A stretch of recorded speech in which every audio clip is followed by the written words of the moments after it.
Greetings, Starfighter. You are about to listen to the totally super awesome 80's Reboot Overdrive podcast. Always remember, no matter where you go, there you are. Ready Player One. Coming soon.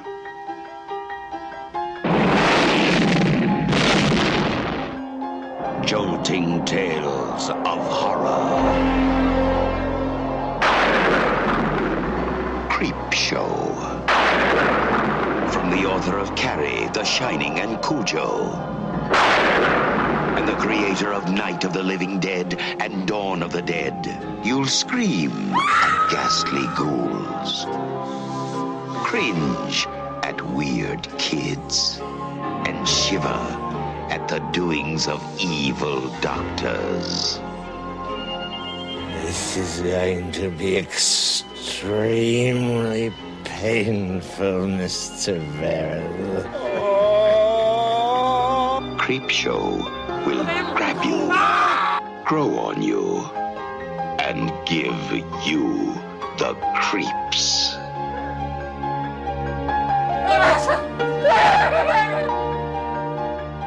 No, this is going to be an entirely new experience. Creep Show, the most fun you'll ever have being scared.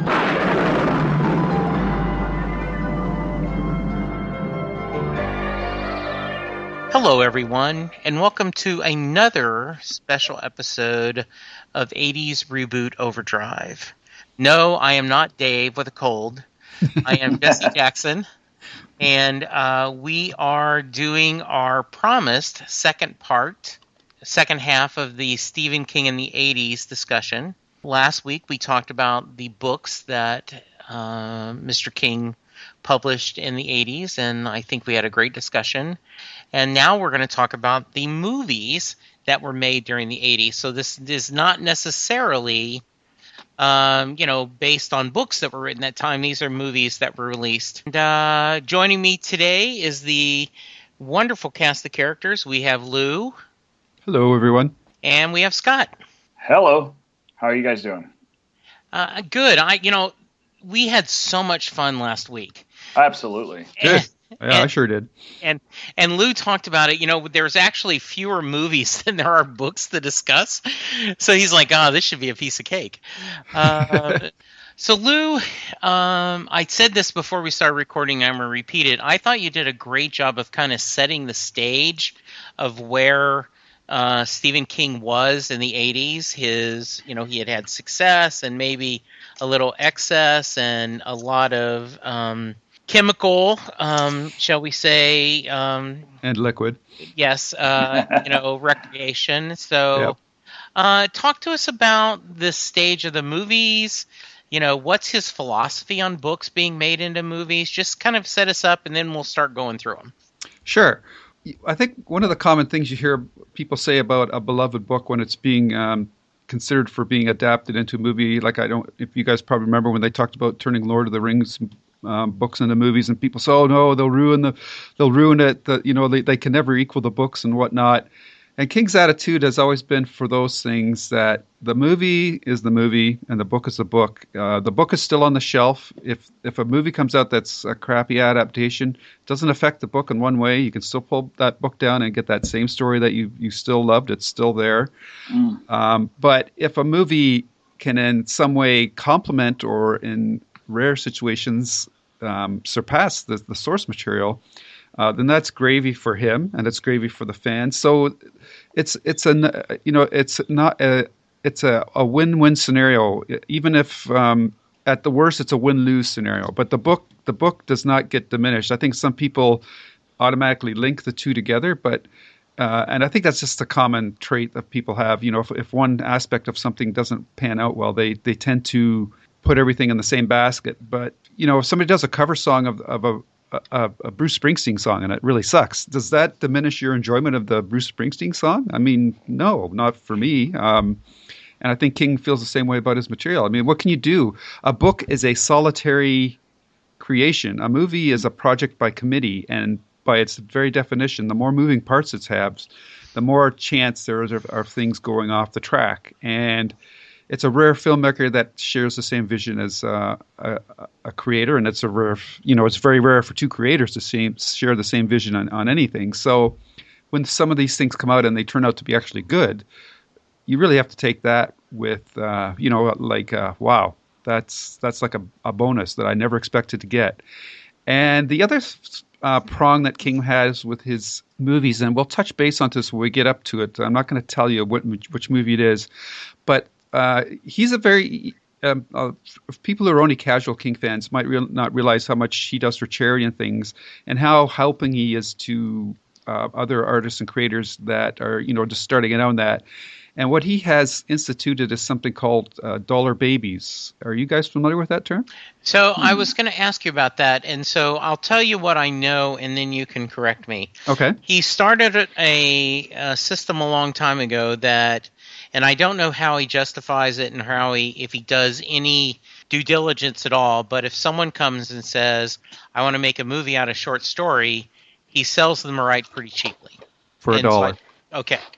$1. $1. Yeah. Wow. Okay. Mm-hmm.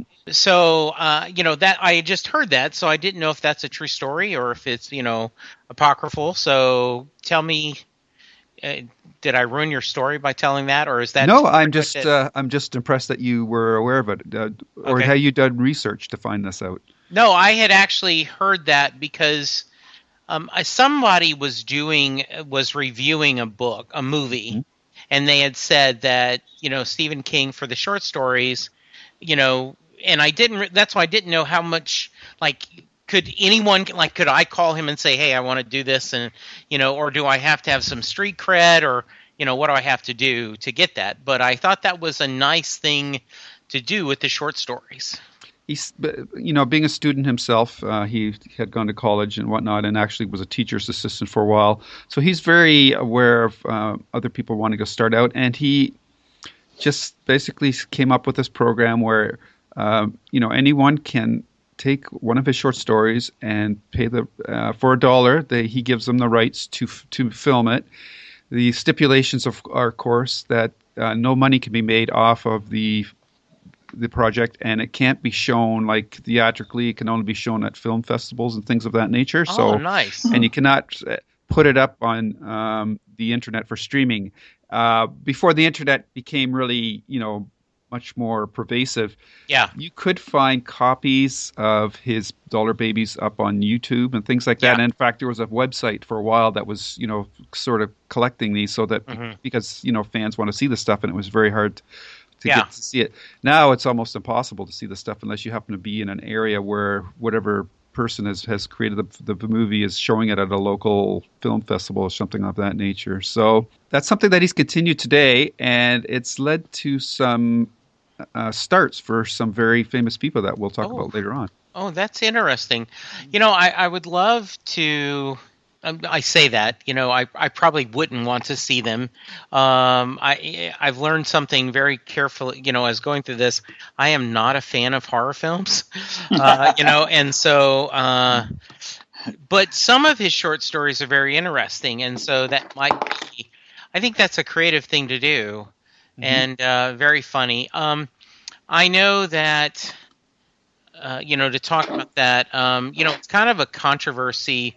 Who said they haven't done anything to my book? It's right there on the shelf. Raymond Chandler, Stephen King, Elmore Leonard have all been. According to quoteinvestigator.com, James Cain was one of the first people that had said that. Postman Always Rings Twice, Double Indemnity, and Mildred Pierce. But I do know I've read some people that said, the best thing to do is, if you're going to take the money, you just have to live with the consequences of whatever they do. And the best thing to do is, thank you for buying the rights. Now then, you go, and it's a totally different thing. And I will, I want to do as little as I can with it. Then others like you and I with, Neil Gaiman, we're both huge Neil Gaiman fans, has actually done screenplays and been involved and has talked about that. So it's interesting. Well, King has been involved in a couple of these movies we're going to talk about. Yeah. Okay. Good. All right. So, Scott, anything you want to add before we start? I kind of didn't mean to exclude you. Oh no, not at all. I'm fine. I'm just listening. I'm learning. Yes. I had a couple of thoughts. Something I don't know where this came from, but you never hear about movies that turn into books really very often. You hear about books that are turned into movies, Yes. and it's such a different.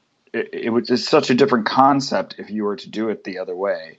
Take a movie and make it into a book. I'm sure there's series out there that have come about from a movie idea, or even like games, like video games are a good example of that, where books have come from the video game series or whatever. Not to get us on a tangent, but I bought a book, a novelization.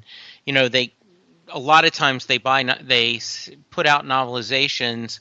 And really, it's more for advertising than it is to actually make a lot of money publishing.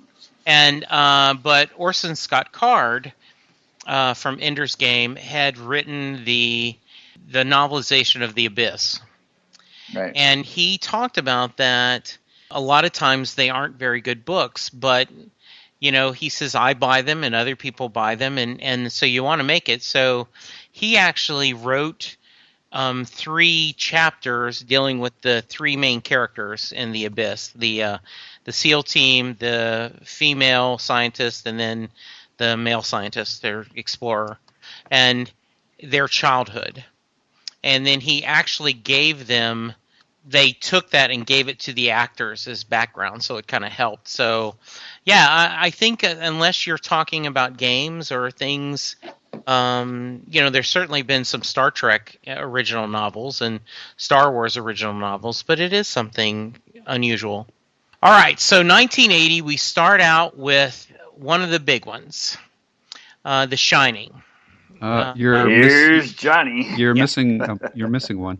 Okay, I did this last time. Okay, so Lou, what's our first one? Carrie. Brian De Palma. It came out in the 80s? 1970. Oh, sorry, 1976. Oh, okay. My bad. Okay, sorry. That's what I thought. I forgot. Okay. So, yes, 1980, The Shining. Yes. Stanley Kubrick. Mm-hmm. And I've actually been to the area in Colorado where they filmed it. Oh, cool. Yes. Yeah, I drove past that hotel, but I never did get a chance to go into it. I recommend, if you want to have an in-depth discussion, I will not put you on the spot, Lou, what episode number that was, but on Lou's Stephen King podcast, they had a special round robin frequent co-host on the Scapecast, and my partner in the Castle podcast, Karen, and a couple other people, and they discussed every version of The Shining. From the book to the movies to the TV, it was a fascinating look at what was happening and what was good. So I recommend that. Lou, you want to start us off? Well, this is an interesting movie in a lot of aspects. I mean, this comes on the tails of the one that I mentioned before that was from the late 70s, was Carrie. And Carrie really put King on the map in as far as, his book. Carrie had sold well, but it was a small run, 5,000 copies or something like that. But once the movie came out, that's when King's profile really exploded as much as it could back in those pre-internet days. So when Kubrick was looking for a project to make, and he had a couple of movies that hadn't done that well financially, he decided to go to something more conventional, and he ended up picking Stephen King's The Shining. Now, if you've read the book and seen Stephen King's TV version of it, King has gone on record saying that this is one of his least favorite adaptations of any of his material. And he sums it up very succinctly by saying, my version is hot and Kubrick's version is cold. My version, the hotel blows up in a ball of fire, and Kubrick's Jack Nicholson ends up freezing in the maze.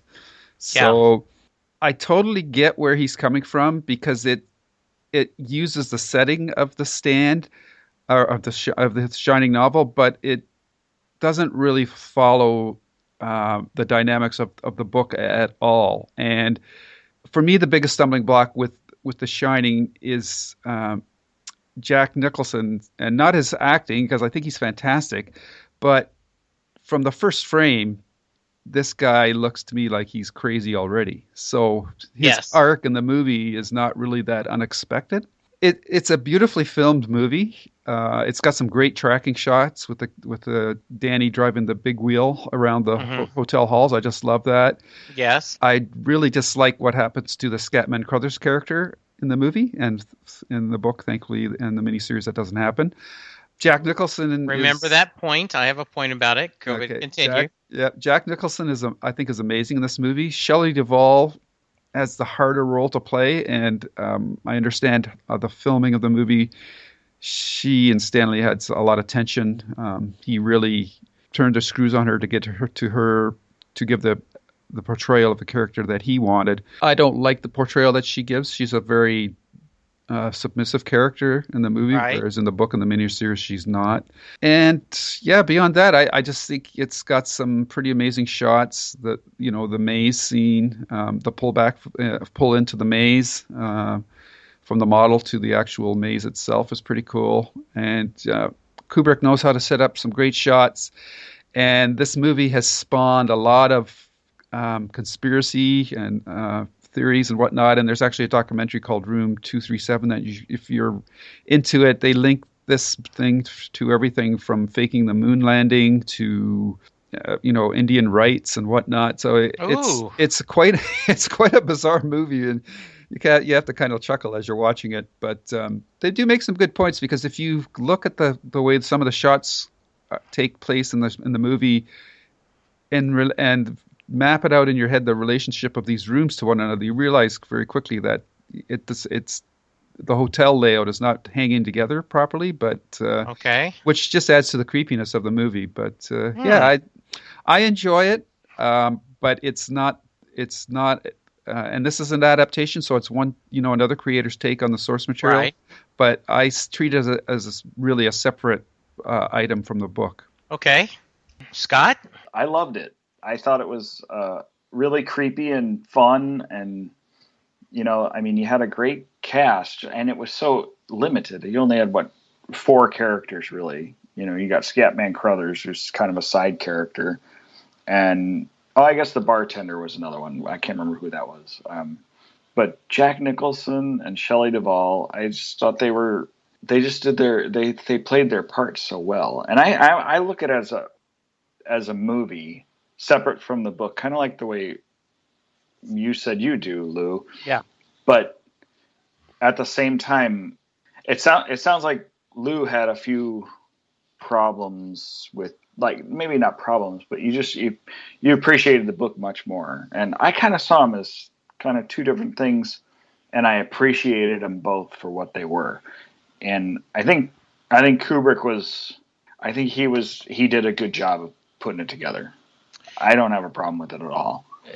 I thought it was so well shot, like you guys were saying, the big wheel, the camera view from the big wheel of him, showing Danny riding around the hallways, just some really creepy angles and shots that were done. Yes. The old lady, the scene in the shower with the old lady, the woman, the beautiful woman that turns into an old lady. I mean, that scene always creeps me out. I think it was just really well done visually, to where I still really just enjoyed it overall. Yeah. You guys will hear this a lot. I am not a fan of horror movies. So a lot of these I've not seen, though I made a effort to watch the ones I could that were available on Netflix and Amazon Prime. Wow. So how many did you end up seeing? I saw 2 or 3. Okay. But I have seen The Shining, and I have a wonderful memory of The Shining. It was on one of the pay cables. So this was 82, 83 maybe. But because I know that Linda and I weren't married, and Linda had a friend named Jennifer, and Jennifer's boyfriend was Rick. every once in a while, Rick and I would get thrown together, and we started being friends. And so he was over at my apartment, and The Shining was on. And I was like, man, I don't like horror movies. Oh no, this is great. This is great. And Rick has now passed, so I miss him greatly. But he made me laugh because he goes, Catman Scruther, hello, hi, I've driven across country. I'm not. I should know something's going on, but I'm going to scream as loud as I can. Please come put an axe in my chest. And I just, so that scene always makes me smile because, and of course, when I read the book, that doesn't happen. Good stuff. And, and I know that a lot of people like this movie. I mean, a lot of critics really like, what Kubrick did with it. Mm-hmm. So, okay. Next up is Creepshow, which is basically a little 5 short films, correct? Yep. So I don't remember seeing this. You two talk about it, and I have a little bit of comment from our glorious leader, Dave. He said, my fave out of the bunch has to be Creepshow. Loved all the short stories on that one. Classic acting by Stephen King when he touches and breaks the meteor. So there you go, Dave. So Lou? Well, I don't know, Scott, did you want to go first this time? I can talk about this one. Okay, this great. was I liked it. I'm gonna basically say I loved every movie except for one, and we'll get to that later. Nothing wrong with that. Because I really did enjoy all of them because it's just fun to see. I know that a lot of times when you go from a book to a movie, you're disappointed in most areas because you don't get the full scope of a book when you put it to a movie, just because time frame just doesn't allow it, right? Absolutely, I agree. And like even when you talk about like The Stand, it was 10 episodes of, what was it, 2 hours each or something. The TV, made for TV show. And The Stand, even that didn't give it the full effect of the full, 1,000 pages that it was. Yes. So, transforming a book into a movie, you're always going to be a little bit let down, and you're going to see things a little bit different in your own eyes because you saw it, you imagined it. Everybody comes up with their own imagination when you're talking about the book.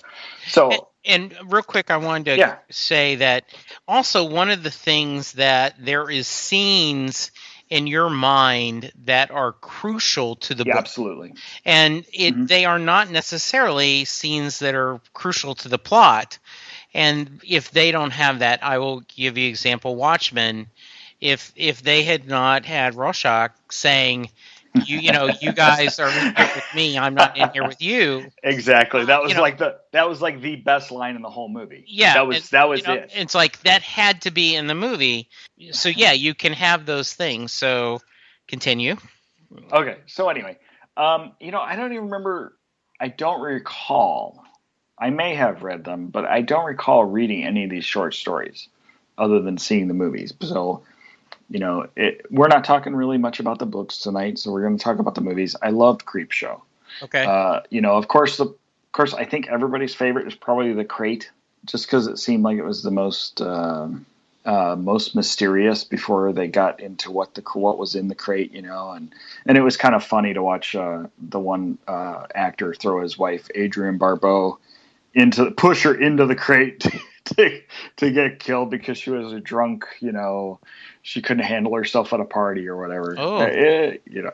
What, you don't remember that? No, I've never seen it, but I am a fan of Adrienne Barbeau. Okay, so you recall Swamp Thing? Yeah, yes, okay. And which can I just yes? make a little side note here? Yeah. Just want to mention Wes Craven, the loss of Wes Craven. That we should talk about that a little bit. And I didn't realize how much of a horror fan I was. And last night I was doing another podcast with the Big Picture movie reviews with Jonathan and Lilith, also part of Southgate Media. And I was looking, we were talking about Wes Craven, and I was looking through this list. I'm like, man, I have seen a lot of his movies, and I didn't even realize it. Like all the Nightmare movies are all his, Yeah. Freddy Krueger. Yep. But I didn't realize Swamp Thing was one of his. And Red Eye, which was just recent in the 2000s with Cillian Murphy. Yeah, Cillian Murphy. Yeah, Cillian Murphy. Thank you. Yeah. And I think because we're talking about horror movies, I think we have to mention Wes Craven. And his input into that whole world of the horror film genre. Not only just producer and director, but writer. So I don't know if he was like an actual author or if he just took ideas and turned them directly into movies. Do you guys know anything about that? It's mostly ideas. Yeah. Okay. So anyway, just a little side note. No, I totally agree. He had a small cameo in Castle and was absolutely hilarious in it because, the Nathan Fillion character Rick's calling with a mystery, and Wes is just kind of derivative, isn't it? And just and so he seemed really funny and very personable. And yes, I mean, talk about a legacy. Yeah. Of he wrote many of the books. I'm looking at this right now. Directed, executive produced. I mean, he's as Kevin Smith puts it, big old bucket of wind. He contributed, so well done. Absolutely, yeah. Yeah, he's got a big resume. Yeah. Came up with some scary stuff. Yes, and People Under the Stairs is one of the scariest ones, I think. That was a good one. Yeah. That was a really good one. Yeah. Yeah, I saw Swamp Thing and Deadly Friend, which I don't think a lot of people know of. Mm-hmm. But anyway, let's get back to Stephen King. So, Creep Show, yes. The Crate, Adrienne Barbeau. The other fun one was Ted Danson and Leslie Nielsen. Mm-hmm. Something to tide you over. Yep. Yeah. Thank you for the name. I know it was Buried Up to Their Neck. Him and Leslie, Ted Danson and Leslie Nielsen's wife, who have an affair or whatever. Yep. So, and then of course you got your awesome story of Stephen King or Lonesome Death of Jordy Verrill. That's the name of it. Yeah. And that was Stephen King playing this character, and he really played a doofus really well. I gotta say that. He would say that comes very easily to him. I mean, he nailed the hillbilly doofus, moron really well. And eat your shit. Yeah. It was just really fun to watch him play that character. Yeah. And as soon as I saw it, I didn't realize it when I went to go see the movie. I didn't even realize that he was in it. But as soon as I saw it, I'm like, oh no way, that's Stephen King. That's awesome. Yep. And I was a little giddy with that. I'm like, wow, he's playing a part in his own movie. Like I know he's done a couple little drop-in cameos, but this was like a main role for him. Yep. So it was really fun to watch. All 5 stories were just. You got the cockroach one, which was really creepy. Nobody likes cockroaches. I don't care who you are. And I'm reading. So I guess there was an animated sequences. So the premise is you're actually reading the House of Mystery, House of Secrets. Which by the way, I did read the DC versions of House of Mystery, House of Secrets, Witching Hour. That's as close to horror I would do as a kid, but if it was on a comic book, man, I'm going to read it, so interesting. Yes. This is King's homage to the EC Comics that he grew up with when he was, growing up as a child. And as you just mentioned, Jesse, they used the framing device of the comic book. Which I love that. I love that transition effect. I love it. Yeah. It was a lot of fun. Interesting bit of trivia here. The boy in those framing sequences was King's son, Joe, now known as Joe Hill, who was also a horror writer in his own right.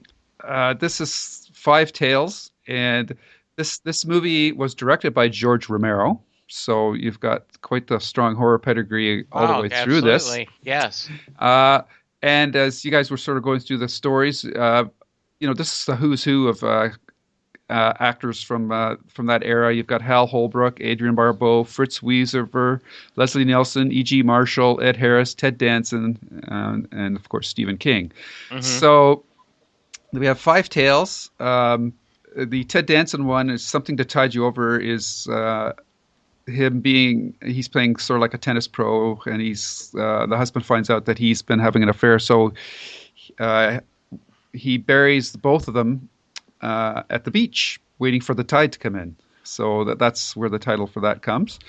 The Crate is just an excellent straight out horror piece about something evil inside a crate. The Hal Holbrook, who is the sort of like the henpecked husband, keeps imagining these hilarious deaths for his wife. I forgot about that part. Yeah, That's yeah. good The stuff. one with the gun is just like, Yeah, and then he just kind of claps, like. Yeah. So there's some real dark humor in here. It's quite funny. Oh, absolutely. yeah. I think it's almost more of a comedy than it Absolutely. is an actual horror movie. Yeah, it's really apes the Tales from the Crypt TV series, which was, horror, but also very tongue-in-cheek at the same time. Absolutely. E.G. Marshall's They're Creeping Up You has to do about, he's like a germaphobe, and of course cockroaches coming out of things is quite interesting. Father's Day is an interesting one. It's about a father that was waiting for his piece of cake for Father's Day, and he's not even going to let death stop that from happening. And what else do we got here? Of course, we've got King, as mentioned, doing the hillbilly routine, which is quite hilarious and marks the first of many screen appearances that he made. So that was his first one. Yeah.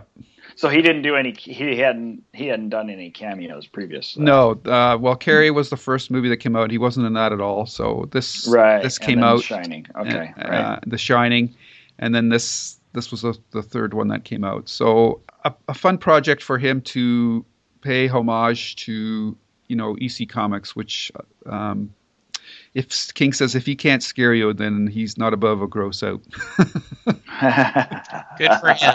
Absolutely. And I know EC Comics was a huge influence to a lot of writers, and partly to blame for the Comics Code. So that's right. Yes. So now we get to 1983, and I have seen all 3 movies. In fact, I've seen all 3 of them in this past week. So we're going to start out with Cujo. And as I tweeted, why didn't they worry about the dog? His name was Cujo. What were they thinking? But they didn't know it then. Yes, absolutely. It's an origin story. In fact, did the 2 characters ever really know his name? I think he talked about. Yeah, I think the teenage boy had said, oh, don't worry about him. Cujo's fine. Yeah. Okay. So, this is Dee Wallace is wonderful, and the young kid ended up being on some 80s sitcom. I think the Alan Thicke one, right? I think I remember. Growing Pains? Yeah, Growing Pains. Yes, and I admired this. It's streamline. The setting up why they were abandoned. And we have talked about that, now then you would have a cell phone. But it was just perfect the way the husband and wife have a fight because, she's not being faithful. And so he leaves, even though he continues to check on them. But, he's gone mad. And then the family, that have the dog, are out of town for various reasons because of the winning of the lottery ticket. And in the car, we set up that the car has been acting up. And it makes perfect sense. It's a shade tree mechanic. You wouldn't have an appointment. You just would go up there and, talk to the guy. And it's just all set up perfect. And as I'm watching, I keep thinking, there seems like there's something she could do. Seems like there's something she could do. You're trying to think of a way out of this, almost like it's a video game, one of the old Infocom games where you have to, you keep trying to figure out how to fix the puzzle. Happier ending than the book. And, so I enjoyed it. Yeah, I love this movie. Also, again, I love this movie. You're gonna hear that a lot. Like nothing wrong with that at all. You know, and I'm gonna go back. I'm gonna go back to what I said about the book in our last podcast about the size. You know how small it was. How it was a short period of time. It was in just such a localized place. Yet they made you really escape into this universe that was just in that car for the most of the movie. You know, they were just trapped, and it was so. And then, you know, you have the filming of it. I think my favorite scene is when I think she passes out from the pain of being bitten, and she's laying down, and her son is next to her, and they keep going back and forth with the camera. Mm-hmm. And actually, I think, Lou, I heard your podcast, and you guys kind of talked about that a little bit about Cujo, about this. They had drilled a hole into the top of the car. Yep. And actually just spun the camera manually. And yep. I mean, that's amazing how they did it with such great timing, because it was like they would focus on Dee Wallace's face, and it would circle around, and it would go faster to the next, to the son's face. Mm-hmm. And then it would slow down just a second, just to focus on his face. And then it would spin up a little bit faster, and then it would go, you know, and slow down again. It really gave such a surreal, creepy feel just for that. I mean, how long did that scene last? 18, 20 seconds? Yep. You know, but it seemed like it lasted forever because you knew what was going on. Mm-hmm. And it was just, I just thought that the way they did this movie, it really helped create such a intense situation. And we still go back to what would happen if it was today. You know, you just pick up a cell phone and call, you know, animal control or whatever. Of course, it's the old my battery's gone dead chestnut, or I'm out of range, or whatever. Right on. Yeah. But, out of range. I think that would be probably the best situation. You're out in the countryside. And, so, you know, that is a real thing where you sit there and go, I can't believe, you know, I'm not getting a signal. When we visited Colorado a few years ago, you know, the city where, you know, they filmed it, Estes Park and all this, the cabin that my friend's family owns, you know, they have a rotary phone and they have a satellite TV, but they have no internet. Yeah. And your phone gets no signal whatsoever up there. Yeah. So, yeah. So you're up in the you're up actually in the mountains outside of Estes Park, right? Yes, absolutely. Yeah. When we stayed, we were up in that area too, and we stayed in the Rockies. Actually, camped like in a campground in the Rockies, and it was amazing. But we also had no signal, and we had no electricity, so there was no way to charge our phone either, unless you plugged it into the car, which you can't just rely on that all the time either. No. So it was, I suppose there are situations where you could reset the main stage to somewhere else where it would actually could happen. Mm-hmm. And that's one of the things. It's the realism of this story too. Mm-hmm. That it's not supernatural. That's one of the things that I love about it. That it's not supernatural like a lot of his stories are. Mm. Interesting. It is absolutely, because there is that just, you know, the everyday monster, and, you know, where you're stuck and you're wondering. So very, very well done. A great, as I said, just a thrill, and you're just worried, you know, you're tense all the time, you know, and I know what's going to happen, and I'm feeling tense. So yeah. This is a powerhouse performance by Dee Wallace, who, of course, was the go-to actress to play the mother characters, you know, like from E.T. And whatnot. So she once the movie's locked down to the inside of that Pinto, she just kills it. She just really. She's the heart of that movie. I mean, the Danny Pintero does a really good job as a kid too. I think so. They play well off of each other, but she goes through a whole spectrum of emotions, and from despair and anger and whatnot. And it's just, if nothing else, you have to watch it for that, because I know if somebody new coming to this movie, the opening of the movie is kind of dopey, with Cujo running through the field, and you've got kind of like this elevator music playing, Yes, and it's like absolutely. you're almost expecting soap bubbles to be floating in the background and things like this. So that aspect of the movie hasn't aged very well. In terms of streamlining it, I do agree that this version tends to really compact the story quite well, and that's what kind of drives it once it gets to the car. I do miss the fact that the monsters in the closet isn't really touched upon too much here. And in the book, there was sort of a hint that the monster in the closet had actually somehow gotten inside Cujo. At least that's the way the boy saw it. But that aspect of the story is totally lost.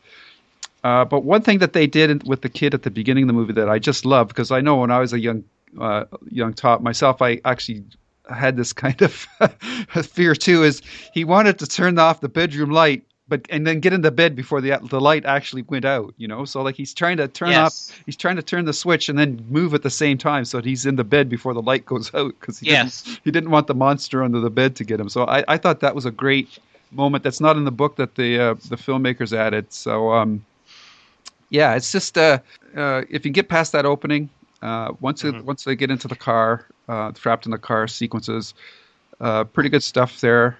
Dee Wallace and Daniel Pintero are pretty good. Daniel Hugh Kelly, who never really did much after this, whose biggest thing I think was Hardcastle and McCormick. Yes. And of course you got some good character actors. Ed Lauder, who we've seen for ages.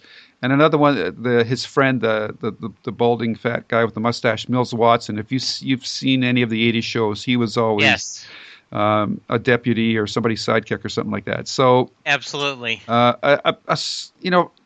it doesn't have that high of a rating in IMDb, but I think this one's been, and I think it's mostly because of the stuff that happens outside of the car. It doesn't quite all hang together.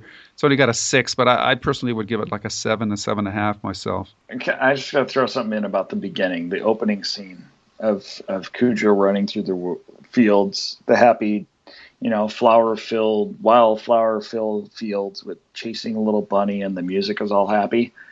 Mm-hmm. I absolutely love this opening. Oh, nice! Because it's such an opposite. It's the extreme opposite of where the movie's going to go. Right. And I think it's a great setup. Just when you think life is all happy and fun, it's not. Mm-hmm. And I just love that opening scene. I think it's so cool the way they set it up. I don't know why. Maybe I'm a little twisted sometimes, but hey, that's who I am, so that's okay. Yeah. I'm okay with that. Yep. No, that's cool. And what's interesting too is the whole. I don't understand, because the mom character does see the dog had been bitten on the nose, right? Mm-hmm. And that's a huge scar, and you would think someone would have, but I guess they just weren't the most responsible family. But it's she just wanted to get away from her husband. Yeah. Oh, good point. Yeah. Good point. And the family was just all caught up in the lottery thing, and they obviously didn't care enough to put the dog in a boarding shelter. Mm-hmm. They were just going to leave it at the house by itself, which is something I would personally never do. That was kind of. I guess he's an outdoor dog, or it's very, very strange. Yeah. So yes. So then we move to the Dead Zone, previously established as probably my favorite Stephen King book. Mm-hmm. It was the first Stephen King book I read. This is a good movie. Mm-hmm. I know there's a couple of people have talked on Twitter that the Martin Sheen character reminds them of Donald Trump. Wow. That may be a cheap shot, but the rockets are flying. Say hello. Yes. It certainly is a different version of, the Martin Sheen that later did, West Wing. There is a lot they leave out that I loved in the book. I loved the beginning where Johnny wins all this money. Yep. and the guy, and that was so dramatic because the guy's like, thinking, they're going to lose and they're going to blame me, and why is this guy pushing it? When Johnny's a tutor, it's an older child, and the whole, the graduation party, and we even had the small scene where the sales guy was stopping for something, a beer, and he casually mentioned his lightning rods, and they, set this up,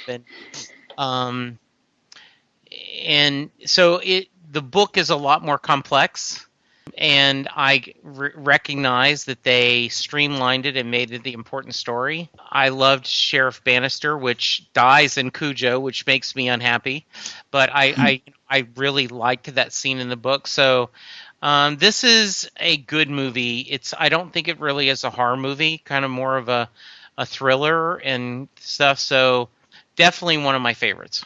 Okay. Yeah, this one holds a special place in my heart for several reasons. One, I mentioned on the book one that this was a story where I knew that King was going to be around for a while, because this was pretty different from his previous books in that it was so focused on one character. And I just love the concept of, him basically taking Lee Harvey Oswald and making him into a sympathetic character, which is a pretty neat twist of writing.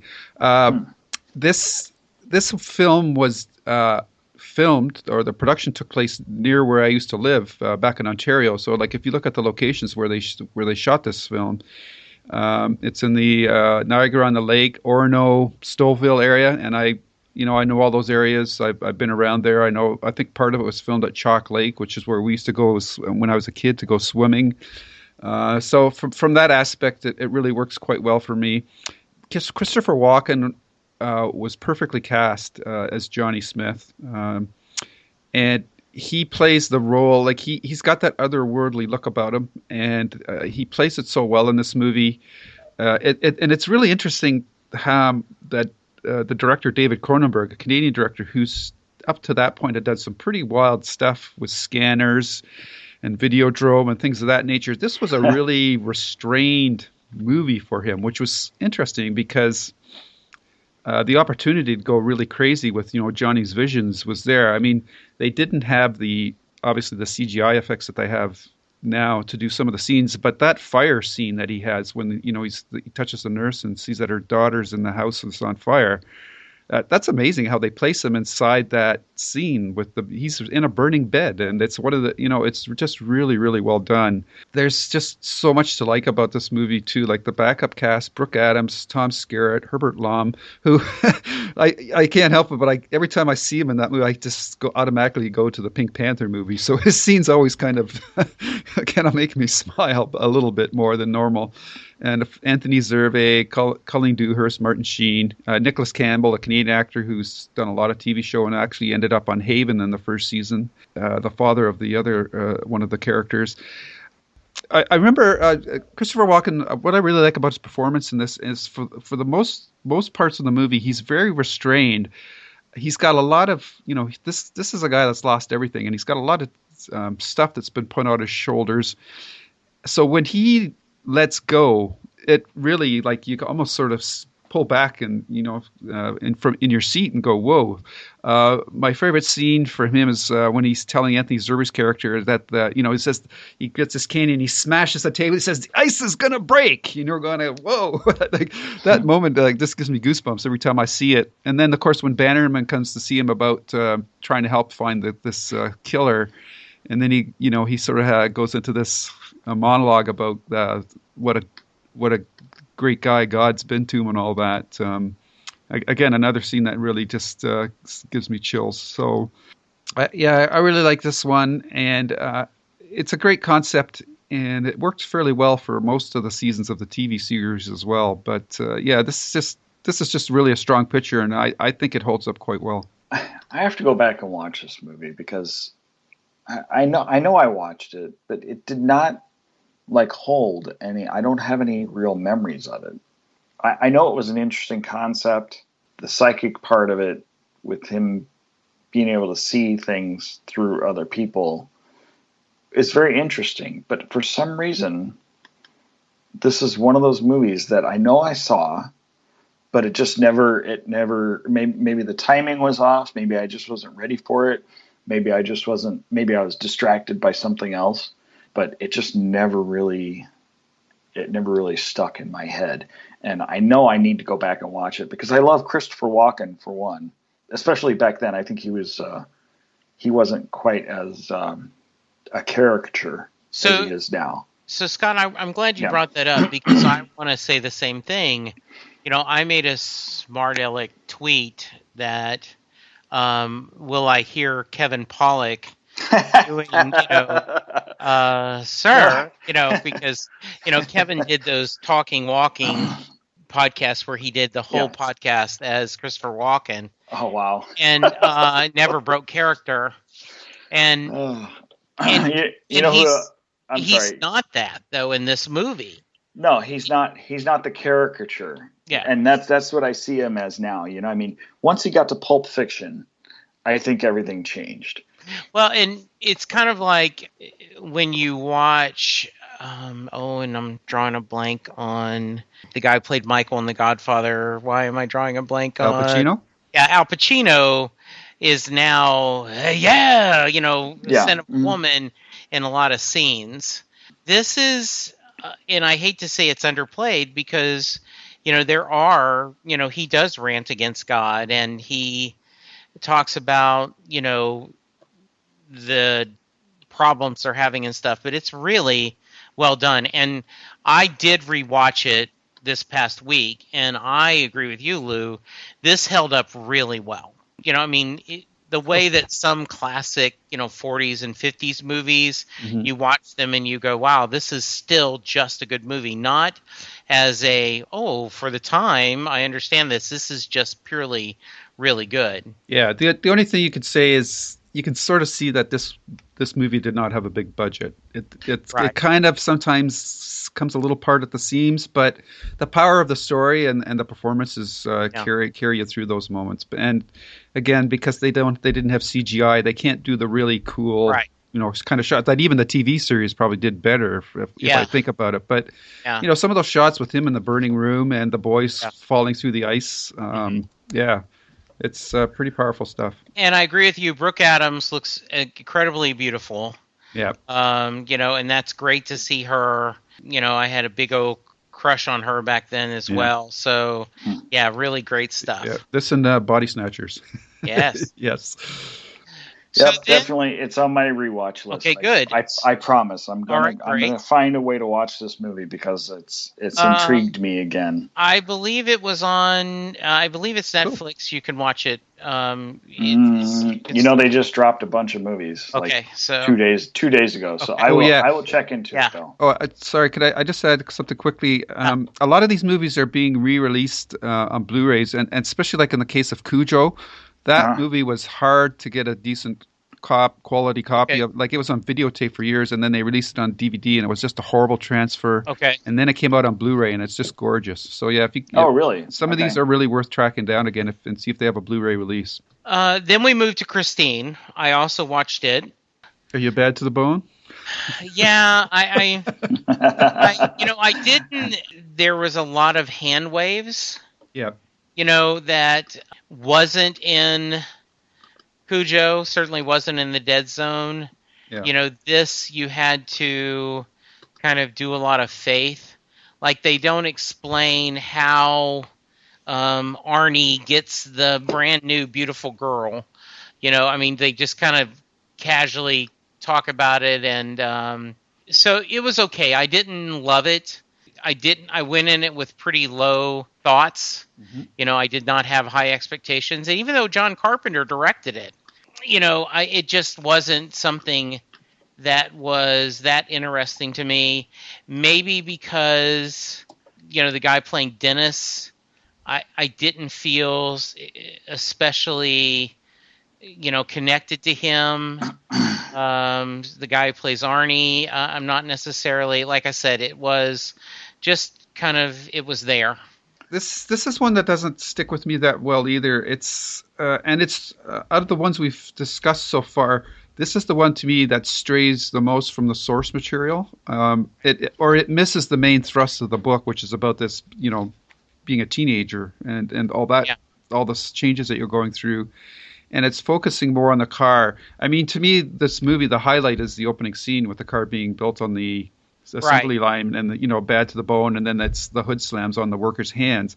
And then after that, the actors that are cast in the part for Arnie and Dennis, Keith Gordon and John Stockwell, they don't really extract the proper empathy that I think those characters require.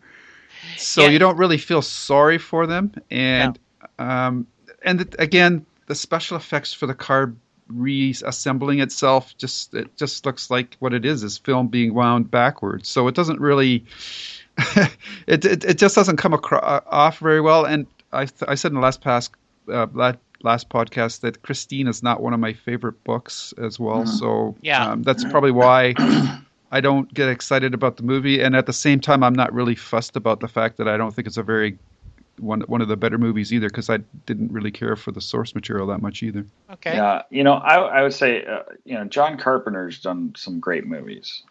Absolutely. The Thing is one of my favorite horror movies. The Thing? Oh, absolutely. Yeah. With now Kurt Russell. I'm talking about the Kurt Russell version. Yeah. Okay, thank you. Because I know there was one done in black and white back in with James Arness, which is also good. Yes. Yeah, but the one with Kurt Russell was amazing. Anyway, I think the casting director, whoever the casting director was on this movie, was not on par. I agree with you both. I did not like Arnie. I did not like Dennis. I just didn't feel I didn't feel any connection to these characters whatsoever. And I'm not trying to, be rude to these actors in this role. I just don't think they fit.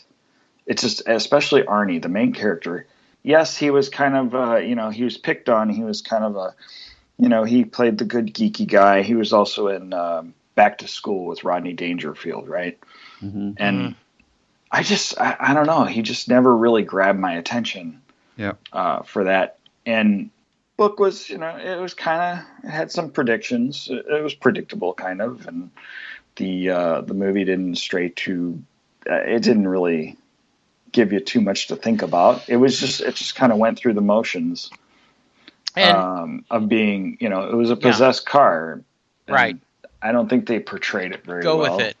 Yeah. And I think it's interesting. The Shining with Kubrick, he was going for something, epic. But I think a lot of these others are, and I won't, call them B movies, but this was, you get it out there, it's a low budget.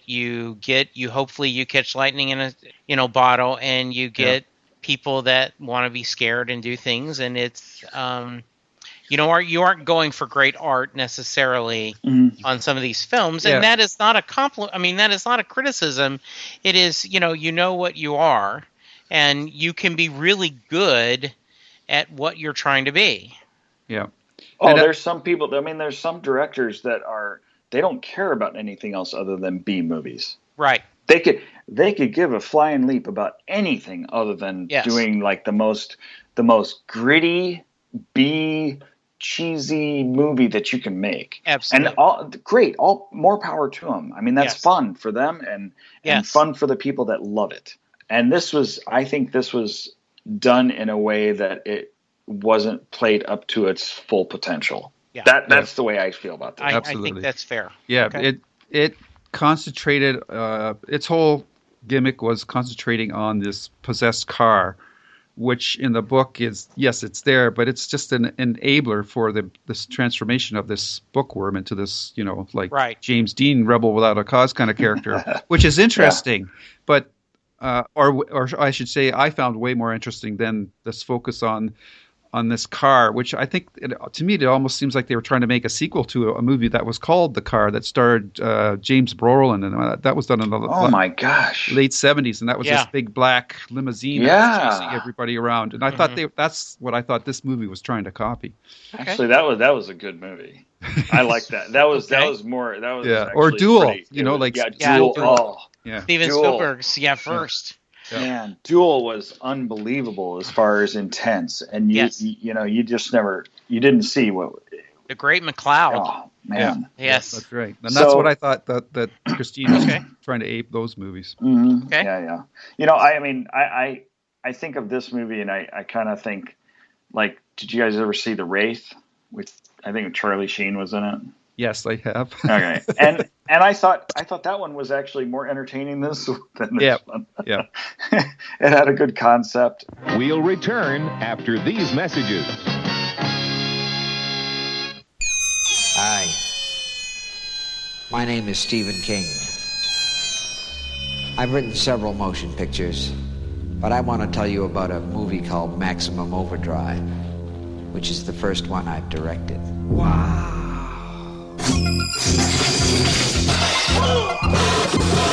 What in the dickens is going on around here? A lot of people have directed Stephen King novels and stories. And I finally decided if you want something done right, you ought to do it yourself.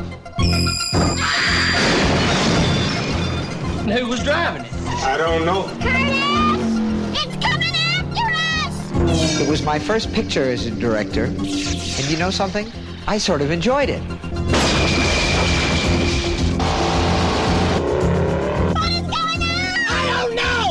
I just wanted someone to do Stephen King right. You want a war?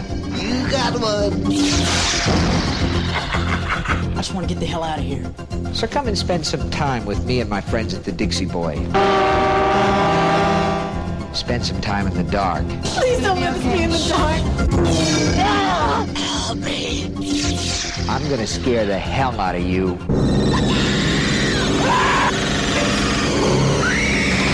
And that's a promise. You're going to get us in an awful lot of trouble, man. We already in trouble. Maximum terror.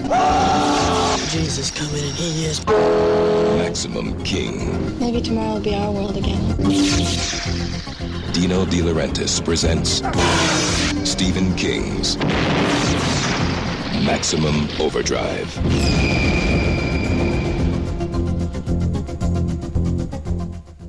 We moved to 84, the year I got married.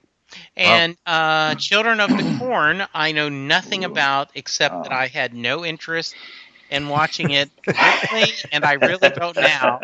So, which one of you wants to start? I'll take a crack at it. Okay. This is based on a short story from Night Shift, and the short story itself is, it's a kind of a cool, quick little short horror story. So it actually works kind of well, and it's pretty creepy. But Children of the Corn, the first movie, which actually stars Peter Horton, who you probably know from Grey's Anatomy, I believe, and Linda Hamilton. Yeah. I mean, Linda Hamilton. These are two strong leads, and I think it was more, the fact that they were both fairly young in their careers, and this director who, I've never really heard of. I think with a different director, this could have been a really strong movie, but unfortunately that wasn't theirs. It has some creeps, but it's well, I'm going to say it before somebody else does. It's pretty corny. So Yes. Yes. And for whatever reason, this movie has spawned, like, I think they're up to Children of the Corn 7 or something like that. Yeah, there's a lot of them. They're successively worse. And I remember the latest one that they were doing, they said they were going to go back to the roots and they were going to try to honor the original, but it also turned out to be a terrible movie. So, yeah, there's nothing to really recommend about this one. I read the short story, and that's really all you have to do. I think this was before Linda Hamilton got married to John Carpenter, right? James Cameron. James Cameron. My mistake. No. Adrian Barbeau was married to Carpenter for a while. Oh, okay. Yeah. Okay. I knew there was a connection somewhere in Okay. there. Thanks for putting that together for me. I No appreciate it. Digging me out of the hole. Sure, no problem. No, Children of the Corn, it was a creepy movie. And it's something that you got to enjoy, even though it doesn't have a very high rating. It's only like 5.6 on IMDb, which is, the children, they did a really good job of being creepy. the main character, or the main creepy one, that kid, he just really was. He did a great job of being. What was his name? Not Elijah. Malachi. Malachi. Thank you. And then the tall redheaded kid he's usually creepy in just about everything he does. He's been in quite a few of those kind of that role where he's kind of a bully or just kind of a nasty guy. And I don't know if you guys ever driven through any of those long open cornfields. Yep. After seeing the movie. No. Okay, so I mean, not immediately after, but every once in a while that movie will pop into your head. You go, there's got to be something weird going on out there anyway. so I think the movie did it. It's the due diligence of giving you just enough of an imagination, and if you're driving through those cornfields, you go, what if there's something weird? There's got to be something weird. That everybody has their own little weird things. Every area has their own little weird things going on. Yep. Something weird is going on. Yeah. And this gives you just enough of imagination to make you feel a little creeped out driving through those open cornfields when there's no other cars in sight. Mm-hmm. So what I think is funny is two things. One, my wife does triathlons and bike rides, and they talk about hot, windy corn. That they're driving on these old, these small rural areas where they won't get hit by a car, and all you see is hot, windy corn. There's no shade, there's no place to hide. You're just the sun beating down. Mm-hmm. The other thing is when we were driving in a rural part of town, we were heading up to Ohio to see Bruce Springsteen, and we're in this area where all you see is trees, and you can't see a car behind you, you can't see a car in front of you. And my wife says, "You know what I always think about when I'm around here?" And I go, "Werewolves?" And she looked at me and goes, "No, why would you think werewolves? I think of police or, hid somewhere that'll catch you." And I said, "That tells you everything you need to know about my marriage." I actually thought she might be thinking werewolves. And she's looking at me like, what are you talking about? So... Yeah. The final thing I'll say about Yes. the Children of the Corn series, and I'm going to use another bad pun. Yeah. The power of that story is King's ability to pull at things that, like Scott mentioned, like driving through this, a big acreage of cornfields. And so he's always able to get that kernel of a fear that we all share. Yeah, I was gonna say fear of the unknown, but your kernel of fear is better. That is yes. So then we moved to Firestarter, and I do not remember if I saw this or not. I certainly remember reading the book, and I think because David Keith was fresh off Officer and Gentleman, and maybe Lords of Discipline. Oh, okay. That was, but I don't remember much about it. Okay. I remember watching this movie several times. Loved Drew Barrymore. Thought she was great as a young actress. Just coming out of, I think, E.T. was the only previous movie to that one. Yep. She's aged just a little bit, maybe another 2 years, and I think she did a really good job as a kid. Mm-hmm. Child actors are not easy to find that don't look really completely like they're acting. And I think she did a pretty good job. And then I think David Keith played a good role too. I think he did all right. And then you have, what was George C. Scott. Thank you. George C. Scott. George C. Scott. Really nice little, almost like not a cameo, but just you don't usually see these huge actors, that somebody that's been so taken in by the acting community, like George C. Scott from Patton. I mean, he was worshipped for a long time after that role. Yeah. And then for him to come into a movie that was, it's a little campy, but it's not it's not a big, huge blockbuster type movie. But the storyline itself is fun, interesting. You're talking about superheroes now, right? Mm-hmm. That don't know how to control their powers. It's almost kind of like when the TV series Heroes starts off. These characters really don't know how their powers are manifesting in them and how they can control them, especially I think she plays like a 6 or 7 year old girl in this movie. A 6 or 7 year old child does not know how to control themselves emotionally for the most part. Yeah. And for her to have this extreme power to just burst everything into flames was it was just it was an interesting take on it. I enjoyed it. Yeah, it's definitely a fun movie, and I think that if I had to make one difference between this movie and say like The Shining, which is obviously is a superior movie, but in Firestarter, you have a child actor. Her character feels like a real person, whereas in both versions of The Shining, the actors that they picked for Danny never really feel like a character. They just feel like a prop. So she brings humanity to this character, which is pretty impressive. Like obviously her family's acting pedigree speaks for itself, but she really feels like a real character here, and you can see her struggling, and you can empathize with her struggle to not let this pyrokinetic ability that she has go totally, nuclear on everybody. So. And David Keith does well, and the rest of the cast: Freddie Jones, Heather Locklear, Martin Sheen again. I totally forgot. Yeah, I know Martin Sheen again. Yeah, Art Carney. That was very interesting. Yeah. I totally forgot Heather Locklear was in that movie, and as a child, as somebody that grew up in the 80s, I should know that.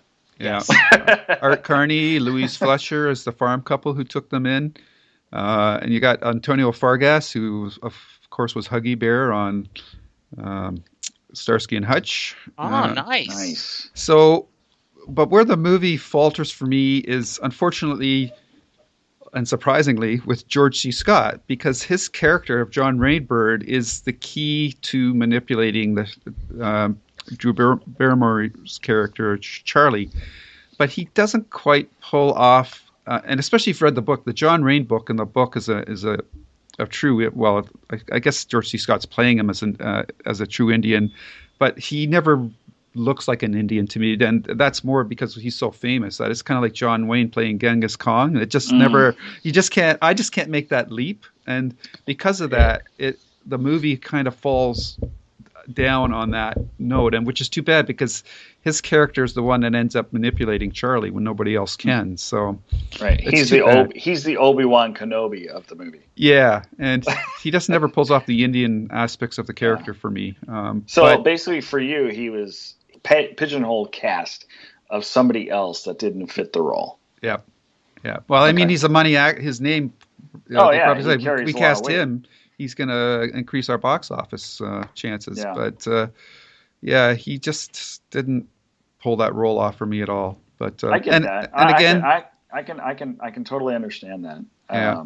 And this it seems that it's a little, like I said before, he's such a big role for such a a smaller movie. Mm-hmm. Yeah. That I could see where you'd be a little because that's a very important character in the book. Mm-hmm. And, right.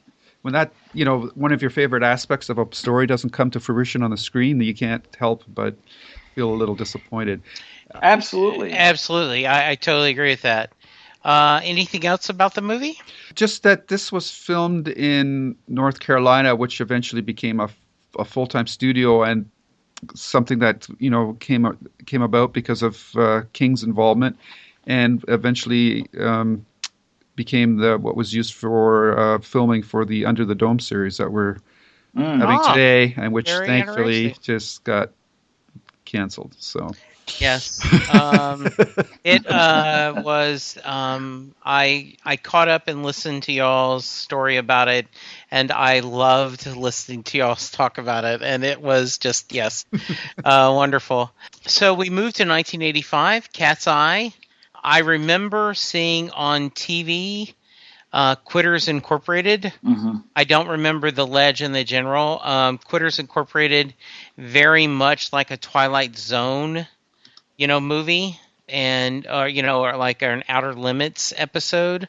I remember it. The rest of them I know nothing about. Let's see. Okay, I have to refresh again, my memory on this one. Why don't you go ahead first, Lou? Yeah, again, we have a framing device here with a cat protecting or trying to protect her master, who again is being played by Drew Barrymore, because there's a creature under the bed that's trying to get her. These stories come, I believe they're all from Night Shift again. Quitters Incorporated is a great tough love quitting smoking campaign where if you break down and start smoking, they start with attacking your family. So they first time you do it, they subject your wife to electricity for 30 seconds. Then later on, the punishments get more progressive. And and the side effect, of course, for most people when they quit smoking is they start to put on weight. And they measure that as well. And if you start, if you get over your target weight, then they start cutting off fingers of your wife. And so it's a very interesting take on, how to deal with addiction. The other stories are The Ledge is a great story. Again, it's kind of something like Something to Tide You Over. Again, it's about a tennis pro that's fooling around with somebody's wife who just happens to be a kind of a mafia character. So he makes a deal with the character and says that if you can walk around the ledge outside my 40-story high apartment building, all the way around the building and back without falling off, then you can keep my wife and here's some money and you can go. So as you can imagine, that's a pretty intense episode. And then there's another one about the cat, again, which is helping protect the young girl from a small creature that is trying to kill her. So it's very much in the Creepshow style. This is a Dino De Laurentiis story production. So it's it's not a big movie by any stretch of the imagination. So it's kind of like a dark Twilight Zone trilogy.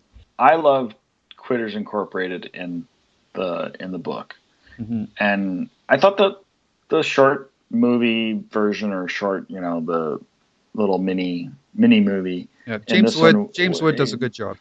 Yeah, it was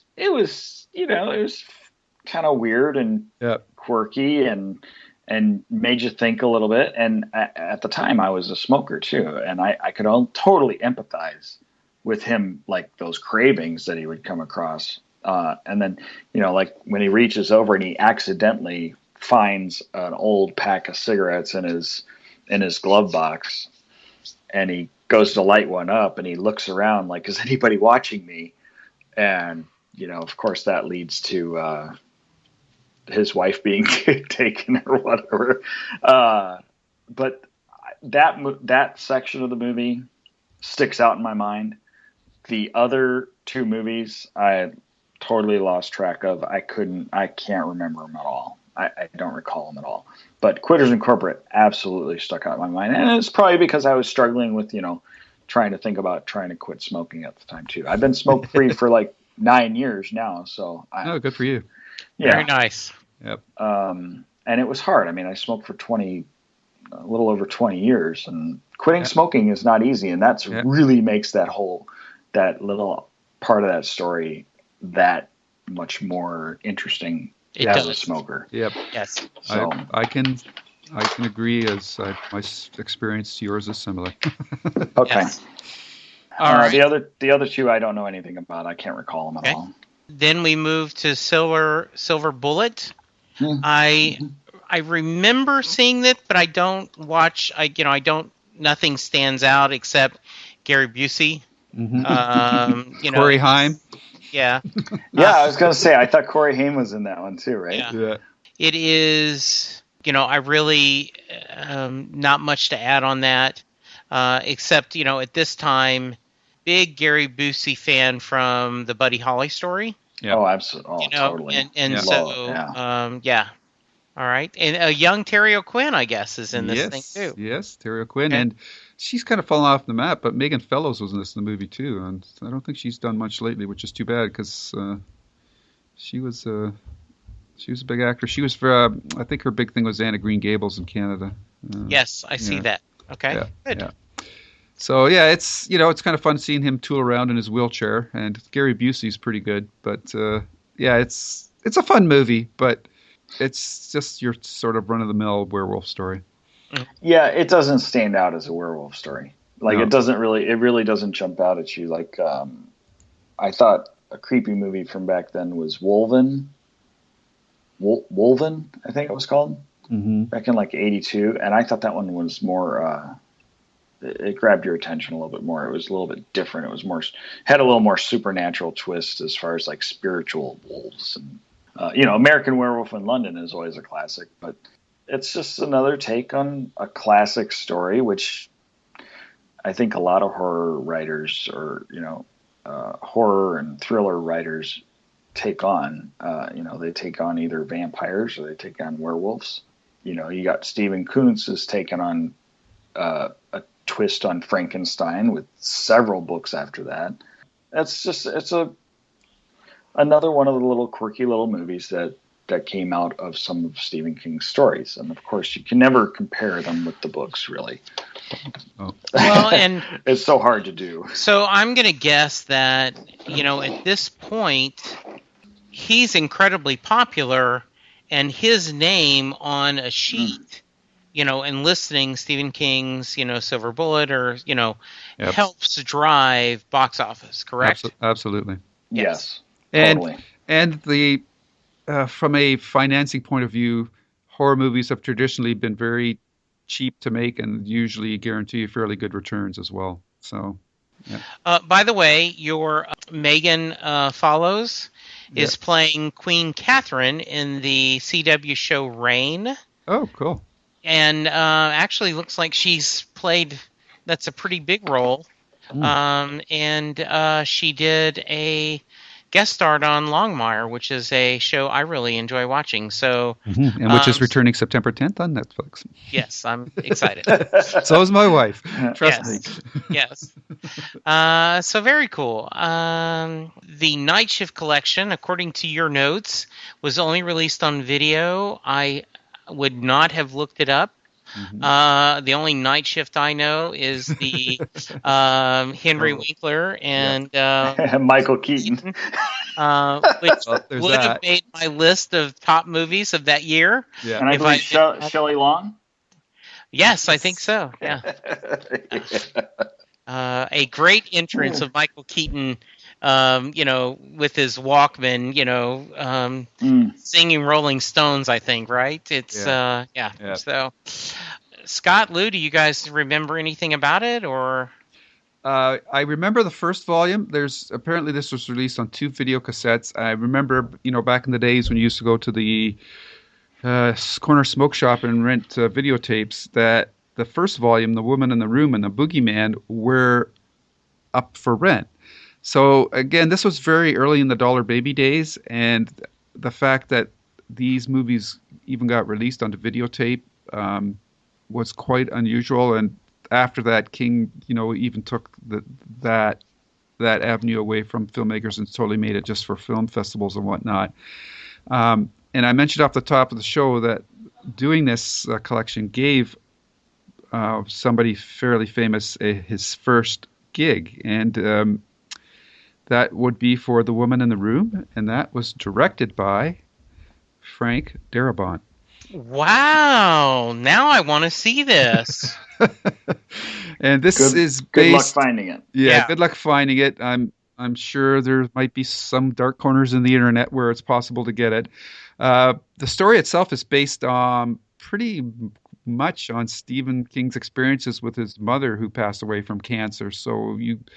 But this one takes place in a hospital room instead of so it's Frank Darabont did a fairly good job on it. I mean, this is a amateur production, so don't be confused with things that he did afterwards. So the acting is definitely not up to par with a professional production. But considering the resources he had at the time and that, he does a fairly good job with it.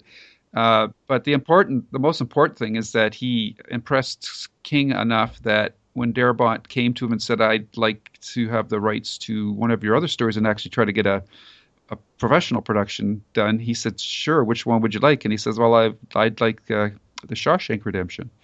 So he's got the rights to that, and then later on, he eventually got the rights to The Mist, and he still has the rights to one story that I would love to see done, and that's called The Long Walk, which sort of predates a lot of the reality TV stuff that we're seeing nowadays. And the concept of it is very simple. It's a bunch of about 20 boys, and they start walking, and the last one left alive wins the prize.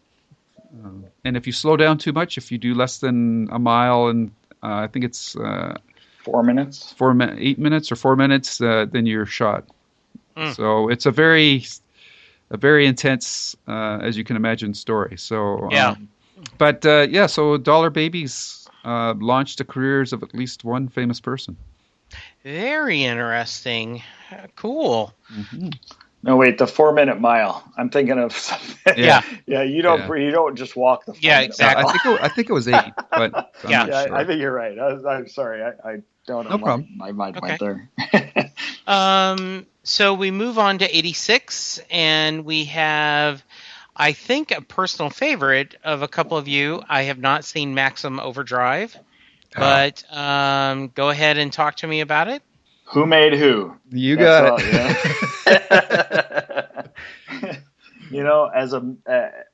Jesse knows this, as I was a huge heavy metal fan. I know a lot of the AC/DC stuff from the 80s. Yep. And nothing like a good soundtrack to go along with just kind of a fun, crazy movie about trucks being or machines in general. Right. Because even the some of the machines inside the cafe or whatever they were stuck in. Yep. Roadside diner. Took on. Yeah. Right. This movie really reminds me of a movie that I saw in the 70s. I can never remember the name of it. But it's this. They were trapped in this like a rock quarry, and Killdozer. All these. Thank you. It was very bizarre, and I remember seeing it as a child, and I never saw it again after that. But it always brings me back to that for some reason. Yes, Killdozer. So anyway, it was you had Emilio Estevez, right? Yep.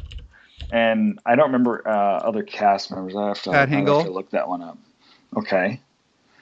Yeah, I do specifically remember Emilio Estevez playing the lead role, basically, and then the soundtrack. I mean, awesome soundtrack. Who made who? Who made you? I mean, it's great stuff. AC/DC. I mean, how do you go wrong with it? Yeah.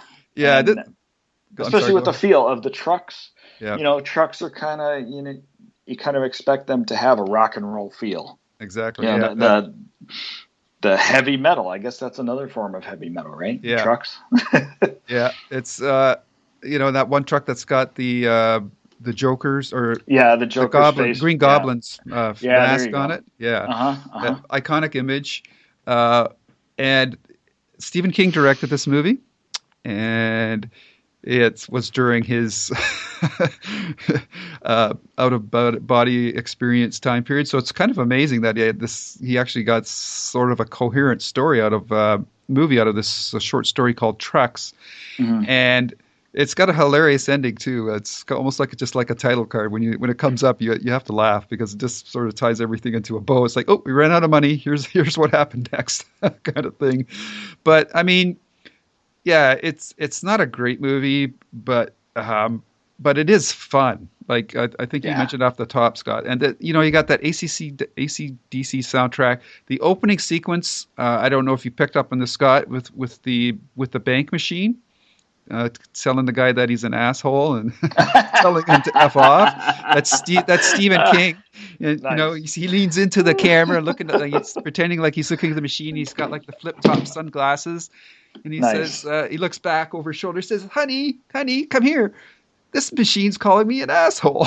And then you got the the baseball coach trying to get pop out of the pop machine, and all of a sudden he gets one right in the forehead. Smacked right, yeah. And all the kids running away, and then there's lawnmowers chasing people. And I mean, Pat Hingle with a cigar, half a cigar in his mouth, coming out with a rocket launcher to shoot one of the trucks. I mean, come on, man. This is America. Just hilarious. And for the Simpson fans, if you want to see the voice behind one of the characters, Yeardley Smith, yeah. She's in this movie as well. So, and a real small piece, the character, so I'm going to forget his name now. And he's not hooked up with the main story, is Giancarlo Esposito. And he's listed in the movie as the video player. And of course, he later went on to play Gus on Breaking Bad. So. Oh. Yeah. Huh. So, and he's got quite the outfit on. Like, you should see it. It's hilarious. So, yeah, if you like AC/DC and you just want to watch, like, what you would consider like a real B type of movie, this is it. I mean, and there's a scene with the electric knife that just gives me the willies every time I see it. Yeah, I can't. I'm not remembering the waitress, that specific scene. The waitress, yeah. Oof. Yeah, I just remember. This is almost slapstick horror. It is. Yeah. That's the best way I could explain it. It's not like, Jesse, you say you're not a fan of horror. This is not like a true edge of your seat, like, oh my gosh, how are they going to get out of this situation?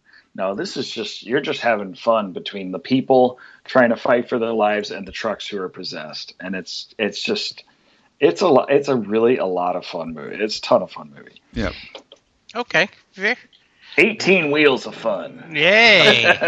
There you go. So then we move to Stand By Me. This is one of Rob Reiner's early films. I know The Sure Thing, I think, was the first thing he did. I'm checking IMDb as we talked. I remember reading the short story and liking it a lot. As we discussed in the last episode, the different seasons, and this movie is really well done, and I think it surprised a lot of people that it was based on a Stephen King, area and source material. Great performances across the board. Yep. A very young Will Wheaton. Yep. That later, he's.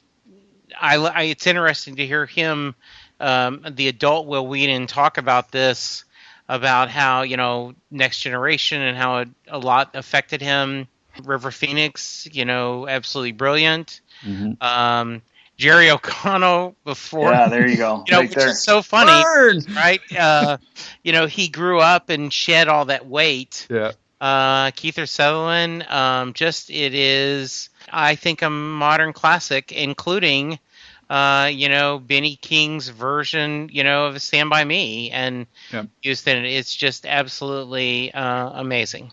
Between this and Shawshank, these are probably my two top King movies of all time. And this one is, again, I really like it when King, a master of suspense and horror and the supernatural stories, he brings it down to reality. Yeah. And when he goes into reality, I think he does such a fantastic job of storytelling. You really connect with all the characters, and these guys that played these roles, Corey Feldman and Jerry O'Connell and River Phoenix and Will Wheaton and Kiefer Sutherland, you believed them.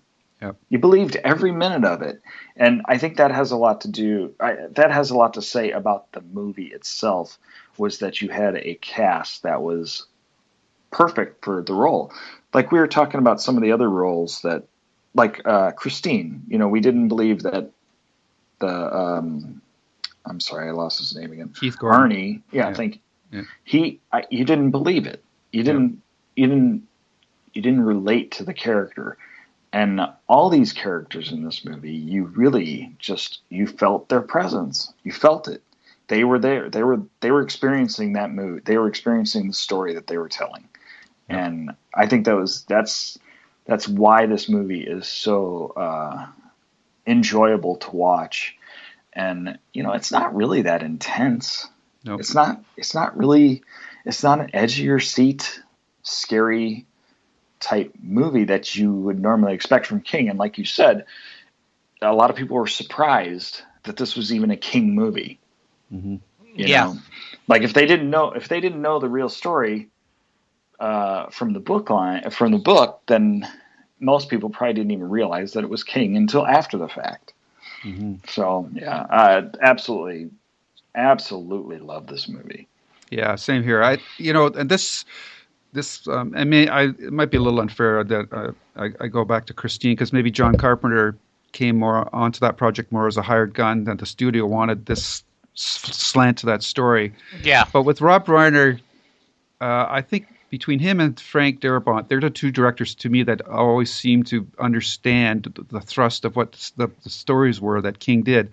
And this story is about friendship. I mean, like as adults as we are now, like in our 40s and 50s and whatnot, it's really hard to remember when you were like a teenager and that how important your friends were to you and how tight those relationships were. Like, because you saw each other every day, you're at school. There's that bond that, and again, King, he minds the things that are common experiences to us. And this movie does that beautifully. And these actors who, in other projects like Corey Feldman has done some terrible stuff, but in this movie, they all fit characters that we probably knew growing up. And even though it was a different era for me, I mean, it was a little bit, for sure, a little bit before my time, but still, these characters are archetypes of, we've got the brain, we've got the tough guy, we've got the doofus, we've got the crazy character. I mean, flavors of these characters growing up. So, and I think it's very interesting that Reiner just changed the title of the short story from The Body to Stand By Me, and I think it would have been interesting to see what the reaction would have been if they would have kept the original title, because I think that would have tweaked more people to maybe it was a Stephen King story. Yeah. But I don't know how it came about. Maybe when he put that song from Benny King, and I mean, to me, the song and this movie are indelibly tied together. I every time I hear that song, my mind goes to this movie. So absolutely. Yeah. So it's just a really well done. And it asks the question. It's timeless. What is Goofy? I mean, If Goofy's a dog, what's Pluto, right? So if Pluto's a dog, then what is Goofy, right? Yeah. And it just amazing. Yeah, I totally agree. Scott? There's a lot of great scenes in this movie too. That the train scene, the train track scene was just so. It was funny and scary. It drew you in. It was scary. It was a moment of fright. It was not like I said, the whole movie wasn't really that scary, but and then the scene of them they go into the swampy area and they get leeches all over them and it's hysterical.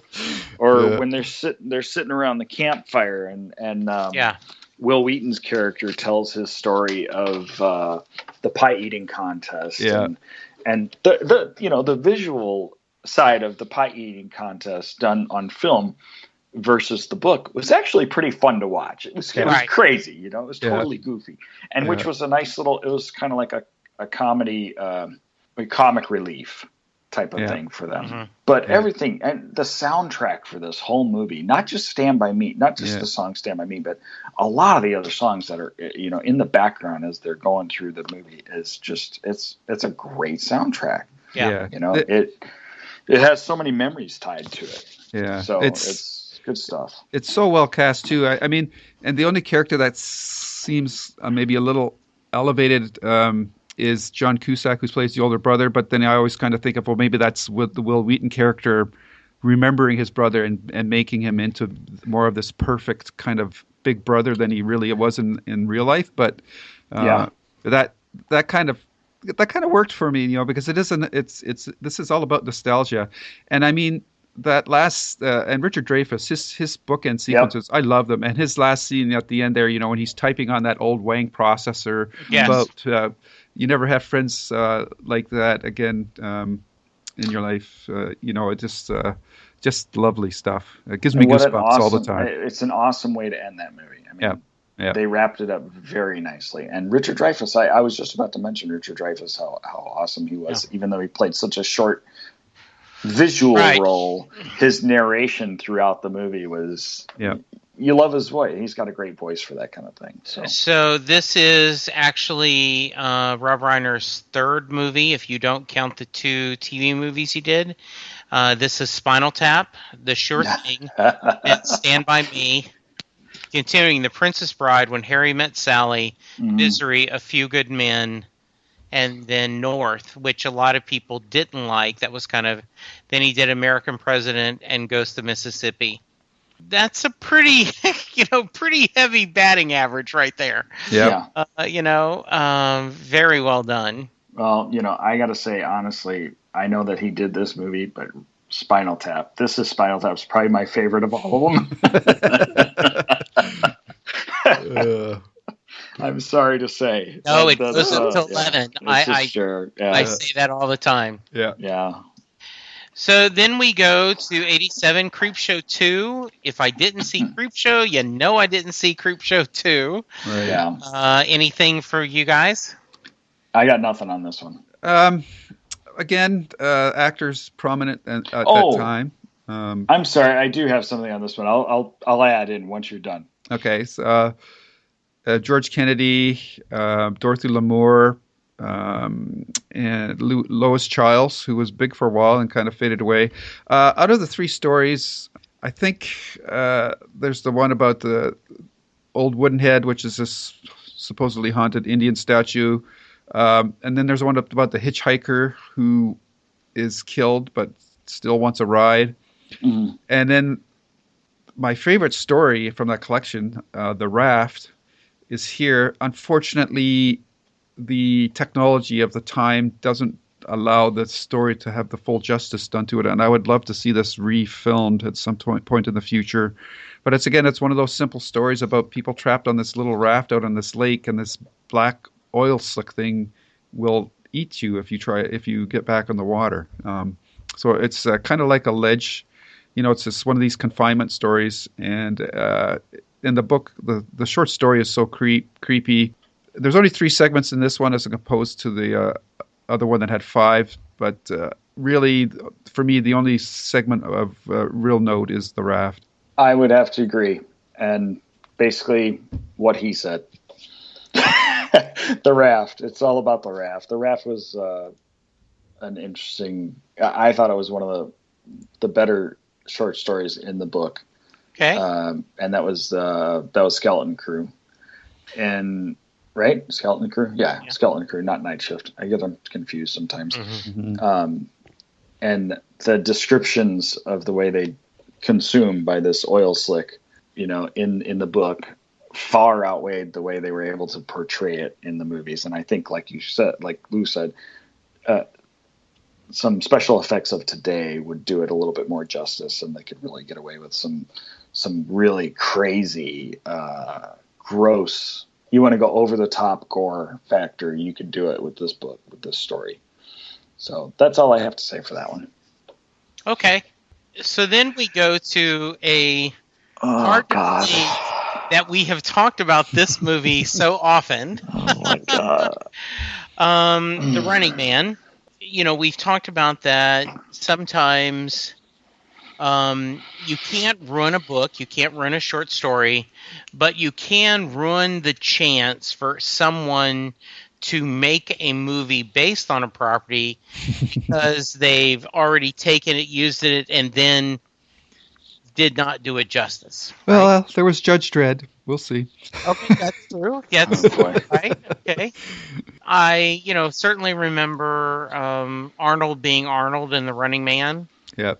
Guy from Alien. Logan's Hero, the announcer, right? Oh yes, Richard Dawson. Dawson. Yeah. I want to say Dreyfuss. He was absolutely wonderful in this, and a early shadow of the character in the Hunger Games.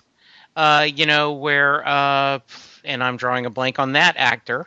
But kind of this, the Richard Dawson kind of being out of control, and in the Hunger Games, Right. They have the guy that says, and I'm pulling it up right now, Stanley Tucci. Yes. Doing the, kind of announcing and everything. So kind of an early take on that. It is what it is, right? It's an Arnold movie, and, we're having fun. Yep. It's a fun, I guess you could say it's a fun movie. It really only has the title, shares the title with the story that's so completely different than the story that it's really not even worth considering it to be part of that story. I mean, when I'm looking at the cast here, I remember Maria Conchita Alonso. I didn't remember Yaphet Kotto or James Brown or Jim Brown or Jesse Ventura, which is and Mick Fleetwood and Dweezil Zappa. My goodness. So I don't remember much of this cast. I just remember that it should have had a different name because it really had nothing to do with the story from the book. I will tell you, I was so, when I heard that they were making a movie of this book, because I had read it and I loved the book. I heard they were making a movie of this book. I was so excited, and I could not wait to see it. And I was absolutely furious beside myself when I walked out of that theater. I'm like, they completely ruined that movie. Stephen King has nothing to do with this movie whatsoever. There's no correlation between this book and the book and the movie. I was so mad. And I've never gone back to watch it again. I could not bring myself to do it, just to even criticize it some more, because I fell in love with the idea of the initial character being the guy that could be anybody. Yeah. That has gone through some rough times and has a sick kid and needs this money. It has nothing to do with, Arnold Schwarzenegger, first of all, the physicality of him, for one, does not fit. Can you tell I'm passionate about this? Yes, that's good. That's good. I love it. This is go for it. This is one of the most frustrating movies that I've ever seen in my life, because it was so far off base of a fantastic story. Yeah. I love the story, despise the movie. And I usually like good Arnold Schwarzenegger movie. He's fun to watch. It's over the top. Every time he does a movie, it's over the top. Even Twins, he was over the top. Yeah. And, I seriously was, this was back in 87. Internet was not there. Right. It may have been for military, but I didn't know of any access to it other than War Games, or Tron. Tron and War Games were the only mental image of what I had of what the internet might be. I wanted to try to find Stephen King and ask him what influence did you have on this movie, because I don't get it. I really wanted to ask him about it, because I just really felt that he must have been so far removed to allow them to destroy such a great story and make it into this piece of crap. I'm sorry. All right, I'm gonna step down now. So I love it. It is. I have a couple that are, a couple of things that I feel that way about. I know, like Lawrence Block, the Burglar books. Whoopi Goldberg played the main character, and in the books, oh right, it's a white Jewish, burglar, and Whoopi Goldberg playing it. And I know that a lot of times people are passionate about bad casting and people they don't believe who are theirs. So hey, go for it, Scott. I'm proud. I just want to say thank you guys for understanding and letting me get that off my chest. Yes. Because I don't have a lot of other people that can relate.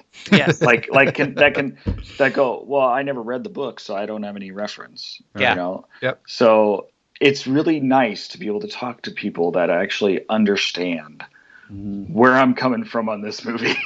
We're here so for you.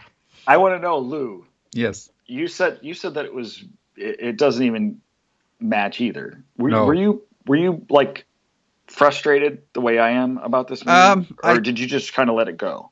I think initially I was in your mindset, but over time I've just let it go. I took King's advice, and other people have said the same thing. The book is the book, the movie is the movie. I just don't. It's kind of like with Kubrick's The Shining, which I like, but it's not the Shining, the story. And the funny thing about The Shining, the story, is Stephen King later adapted for a TV miniseries, and I like it less than the movie, but it's closer to the book. So you just cannot tell, and we're going to run into the same problem with Pet Sematary, because that movie was adapted. The screenplay for it was written by Stephen King, and he wrote the book. So there ain't no excuses. But it's not a guarantee, So do you have any idea what his influence on this movie actually was? Like the Running Man? Probably none. Zero. Yeah, I can't see any. Yeah, I mean, it's very rare that he gets involved with any of these movies. So even like Stand By Me, he had zero involvement with it, but it just happened that Rob Reiner shared his vision of what the story was about, right? So yeah. Okay. All right. I feel better. Good. Thank you so much. And so we go back to, I think this is our last one. Pet Sematary. I have been on record that it is the most depressing Stephen King novel that I've ever read, and I had no interest in ever rereading it. And I watched the movie today. Ooh. This will be interesting. Yes. Yes. It's frickin' creepy. and in our book discussion, I think it was Lou, it may have been Scott, but one of you and maybe both of you talked about how foolish the characters are. Because we see how bad it happens when the, Church, the cat, comes back. But they continue to do this. And, in the movie, they do it multiple times. I do agree with you. Frank Gwen is wonderful in it. Yep. So is Denise Crosby. The actor, I had to look this up because all I could think of was, I know this guy. Did he play Elvis? And sure enough, he did. He played the young Jock Ewing in a kind of Dallas prequel, but he also played Elvis in a miniseries on TV. Yeah. Yes, where he Dale Midkiff, and we watched this. My son back years ago, we went to Memphis and we we did the Graceland, and my 10 or 12-year-old son became obsessed with Elvis. And and so we quote all the time, "Elvis knows pills, Mama," because he's self-medicating, right? And so Frank Gwynne captured the idea. From what I remember, the book is, I don't know why I did this, but I just had to do this for you, and I think he captured that. Absolutely. I'm just as unhappy that I watched this as I was reading the book. But that is the level of dedication I will go for our listeners. Tip of the hat, sir. Thank you. I enjoyed the movie. I didn't find it as frustrating as The Running Man, even though it was a little bit off by comparison to a lot of the other movies, more off. But I still enjoyed it. I thought the way they shot it was cool. It still had a little bit of a B, kind of a campy feel to it, but then there were some gross special effects that really gave you the creeps, like Rachel Creed's sister that had this, what was it, some like spinal meningitis or something. Yeah. And it was just a little weird, short blip of a scene, but that was one of the creepiest characters I've ever seen, And then, and I think one of the most disturbing scene in the movie is, of course, when little Gage gets hit by the truck. The main premise of the whole movie is that those few seconds, and the way they shot it, actually show anything really happening. They just show in slow motion a little tennis shoe bouncing down the road. Yeah. And you're just, even though you didn't see what happened, it was implied and it was devastating. Yeah. Yeah, and nightmare. Yeah, absolutely. And you keep thinking, isn't there a way that they could have, put speed bumps in place or a stop sign in place, something to stop that, because it's very clearly it's dangerous. Mm. I did want to say that, and I'm quoting Dave, do me a favor and mention that I had an unnatural affection for the film Pet Sematary because I was crushing on Denise Crosby from Star Trek Next Generation fame. So there it is. Yes, I also was a big fan of Tasha Yar and Denise Crosby, and after watching it, she does a great job on it. Yeah, creepy freaking ending. Just a horrible ending. Yeah. Going forward from this point into the next decades, I think we're starting to see with some of the films, like the books are starting to get longer, and as the books get longer, adapting them becomes more and more difficult. And I think we're starting to see that. And I mean, King adapted his own book for this. And he really tried to preserve elements of the book, but like the whole thing with the hitchhiker trying to be like this ghostly spectral warning them of what was going on, that doesn't work in the screenplay. I'm not as kind as you guys are for the parents, Dale Midcoff and Denise Crosby. I think they lack the range to properly express the grief of what happens when the Gage is killed. I have a love-hate relationship with this movie because the parts that work, like that cat, that is the creepiest cinematic cat I've ever seen. Like even before it comes back, it's still creepy, and it's like a gray color that I don't see very often in cats. It's like an amazing gray color. And yellow eyes. Yeah, and those eyes. Yeah. I love Fred Gwynn. I think he totally captured the Maine accent and what it was like to, like he made you feel like you were in this part of the country. Yeah, I loved his character in the movie too. He was really. I don't know his whole career outside like The Munsters, which is hardly a fair comparison. But to me, this is probably the highlight of his career. He was the judge in My Cousin Vinny. And he was very good at that. Yeah, he was good at that too. But I like this role better. But I think so. Actually, as far as the cast goes, he carried this cast. Yes, absolutely on his shoulders. Yeah, and I thought the kid that played Gage was pretty good until the third act when he went like kind of Chucky doll. Which I guess is hard to avoid. But that shot when he severs Judd Crandall's Achilles tendon. Oh my God! Yeah, that's awesome. That was awesome. And the other creepy scene is when the parents, the family, are fighting in the funeral home, and then they knock the casket open. Oh yeah, and it just takes a split second for that arm to fall out of the edge of the cast, just enough to. Yeah, and then the mother and they both lose it. It's good stuff. And there's another cameo by King in this movie. Did you? Oh really, Jesse? No, I did not catch that. He was the minister at this funeral. Okay. Very nice. See, I started watching this. I would say I will rewatch, but I won't. I'll believe you. Yeah, I started rewatching this movie just I think it was Thursday or Friday last week, right after we did the books, because I saw it was on Netflix, I think, and I wanted to refresh my memory a little bit. I only got about maybe half hour into it. Yeah. But before I had to step out and do some other things, I never got back to it. Yeah. So, I'll have to keep an eye out for Stephen King next time. Yeah, I mean, the movie starts out really good too. Like the opening panning shots of the pet cemetery and that kind of choral child singing. The music is kind of creepy. It sets the movie up well. It was it's a flawed movie.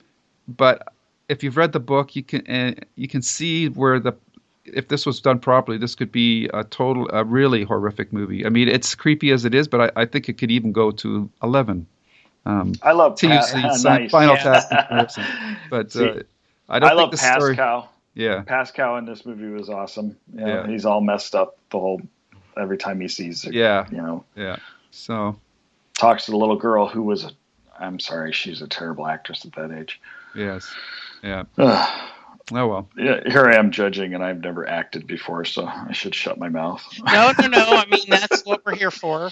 Yeah. So I would love to see this get remade. But actually, it would probably be pretty good if you could do, because this is a timeless story, right? Parents, this is a timeless story. Parents' fear of losing having a child die on them, that will never go away. So this could be quite a powerful movie with today's technology, but we'll have to see what happens. Absolutely. And that evens out, that finishes up the decade, correct? Yes. Oh, 1990 Misery. Oh, well. Okay. For another podcast. I know. Yes. Yeah, I was really hoping Misery would fall into the 80s, but it just barely missed it. Because that's another really well done version. That is just as strong as the book. Yes. Yep. And once again, you're talking about, the Rob Reiner. Yes. So he did that one too. Okay. Yeah, he did. Wow. He really knows how to relate. Yes, he does. Like he's able to portray realism that where you can really just see it really happening. Yeah. And it's another story that's not supernatural. Yeah. So this may not be fair, but if I'm going to pick the best movie of the decade, I'm going to do Stand By Me. I don't know if that's fair or not, because, you're kind of, it's almost like it's in a different category than some of these others.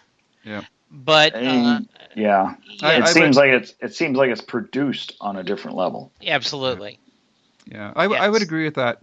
Stand By Me's definitely, like, if you have like a group of A category movies, Stand By Me's up there, as is The Shining, but I like Stand By Me better.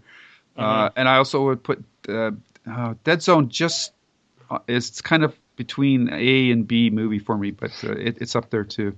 I would agree with that it's certainly good. Yeah. And I would give it higher than a C if I was grading it, but it wasn't quite to that level. And I don't know if that's money or whatever it is, but yes. Yeah, it seems absolutely. like money, but yeah. And Scott, how about you? I have to agree. Stand By Me was okay. I told you how I feel about that one. Yeah. Earlier, that it's probably that one or Shawshank Redemption. I don't know which one would be more my favorite.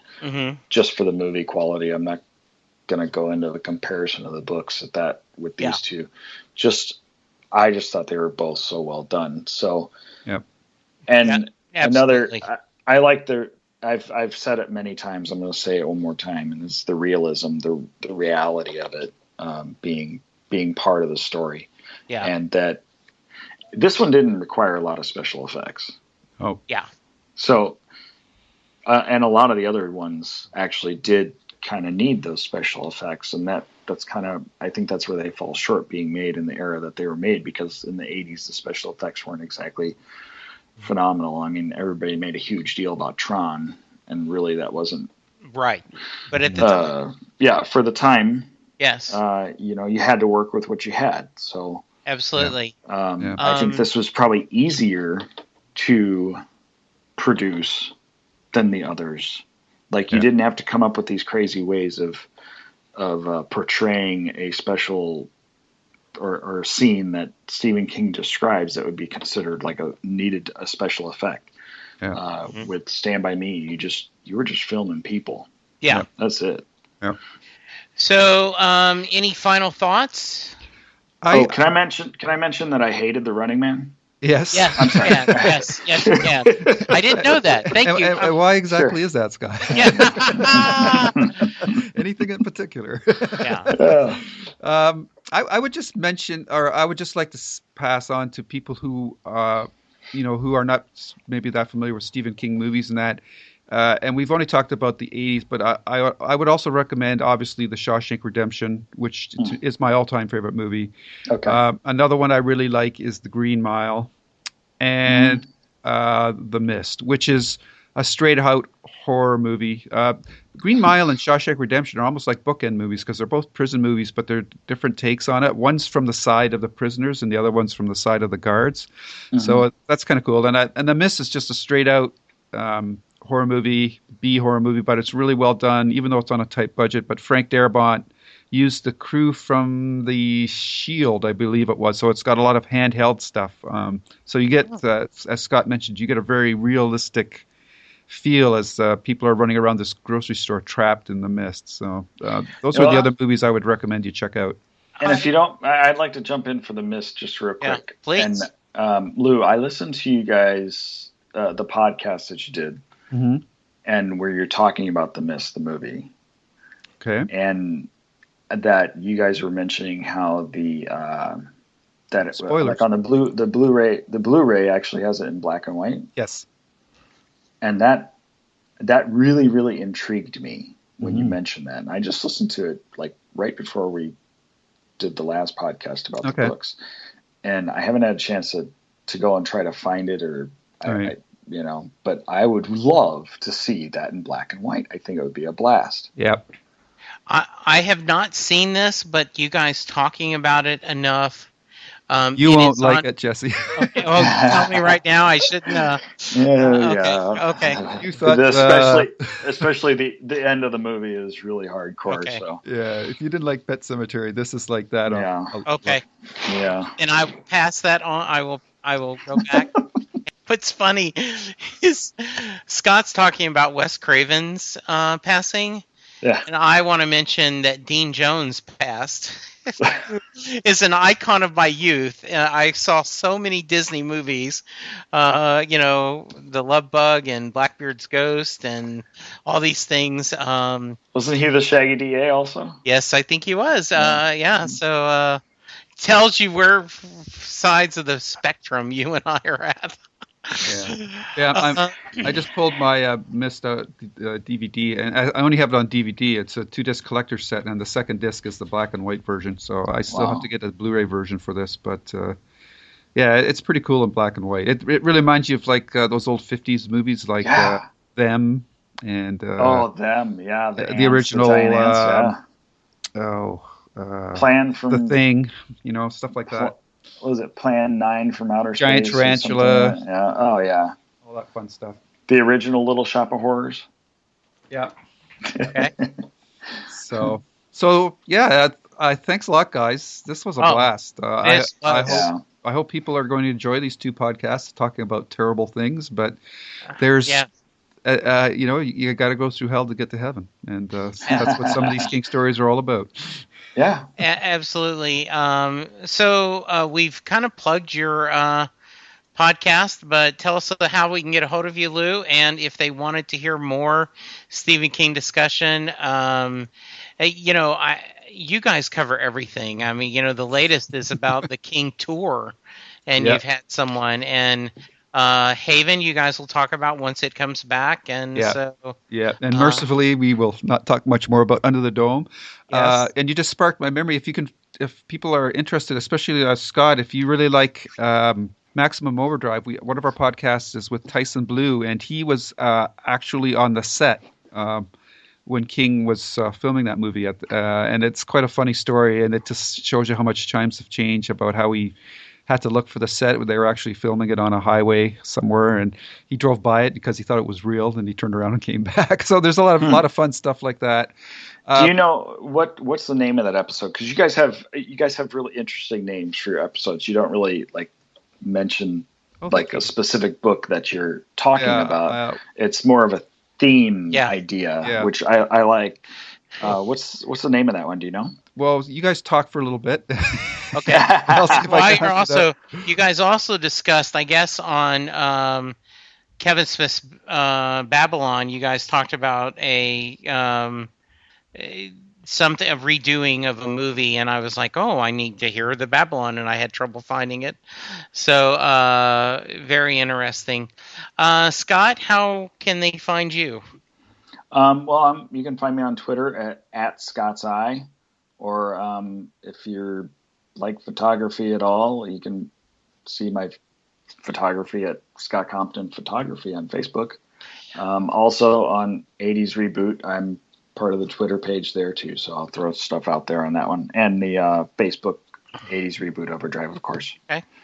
I want to check out the photography. That sounds interesting. I think you've shared a few of your photos, and I think and I've been impressed with them. Well, thanks. So, and I appreciate that.